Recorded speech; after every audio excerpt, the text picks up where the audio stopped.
JDU सांसद और हाल ही में पार्टी के कार्यकारी अध्यक्ष बनाए गए संजय कुमार झा ने पहली बार राज्यसभा में संबोधन दिया। इस दौरान उन्होंने राष्ट्रपति द्रौपदी मुर्मू द्वारा अभिभाषण में आपातकाल का जिक्र करने पर कहा कि आपातकाल पर चर्चा के लिए बिहार सबसे बड़ा ग्राउंड है। आपातकाल के खिलाफ बिहार से सबसे बड़ा मूवमेंट जयप्रकाश नारायण के नेतृत्व में शुरू हुआ। उन्होंने कहा कि वो तो 1975 की बात है, लेकिन 2005 में बिहार में क्या हुआ वो आपके माध्यम से सदन को बताना चाहता हूँ।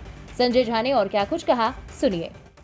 आपके प्रति धन्यवाद देता हूं कि राष्ट्रपति महोदया के अभिभाषण पर मुझे अपनी बात रखने का मौका मिला और अपने नेता नीतीश कुमार जी के प्रति भी उन्होंने उच्च सदन में भेज करके और अपना बात रखने का मौका दिया।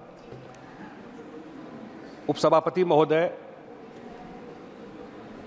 अभी चुनाव हुआ और शायद देश में दूसरी बार किसी नेता के नेतृत्व में एनडीए ने तीसरी बार अपनी सरकार बनाई। 60 साल पहले लोग कहते हैं कि सरकार बनी थी जो नेहरू जी के समय में, लेकिन ये अनप्रेसिडेंटेड जीत हुई।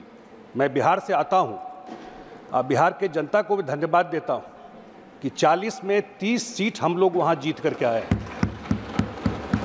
और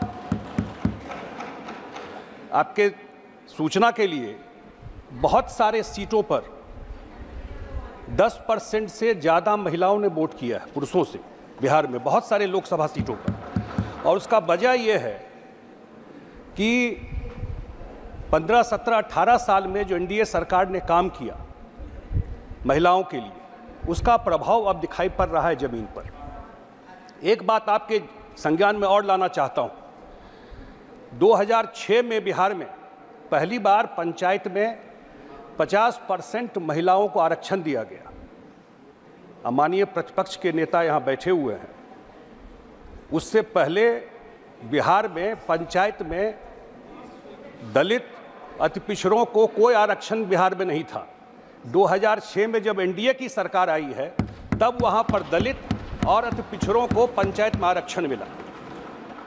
एक विषय आपके संज्ञान में और रखना चाहता हूं कि राष्ट्रपति महोदया ने आपातकाल की चर्चा की। अब बिहार तो सबसे बड़ा ग्राउंड है आपातकाल पर चर्चा करने के लिए कि सबसे बड़ा मूवमेंट बिहार से जयप्रकाश नारायण जी के नेतृत्व में आपातकाल के खिलाफ शुरू हुआ। लेकिन मैं रिसेंट बात की चर्चा करना चाहता हूं। वो तो 75 की बात है। मैं 2005 में बिहार में क्या हुआ वो आपके माध्यम से सदन को बताना चाहता हूं। 2005 में यूपीए की सरकार थी। फरवरी में वहां चुनाव हुआ। फरवरी में जब वहां चुनाव हुआ तो वहां हंग असेंबली हुआ और 1-2 महीने के बाद नीतीश कुमार के नेतृत्व में समर्थन बहुत लोगों का मिल गया और अगले दिन वो सरकार फॉर्म करने जाने वाले थे। उस समय गवर्नर थे बूटा सिंह बिहार में। रात में कैबिनेट होता है, देर रात कैबिनेट होता है। बिहार में राष्ट्रपति शासन लगाया जाता है। उस समय के राष्ट्रपति थे मॉस्को में। फैक्स से कागज भेजा जाता है। मॉस्को में फैक्स से कागज भेज करके साइन करा करके बिहार में राष्ट्रपति शासन लगाया गया। ये इनका संविधान के प्रति प्रेम है।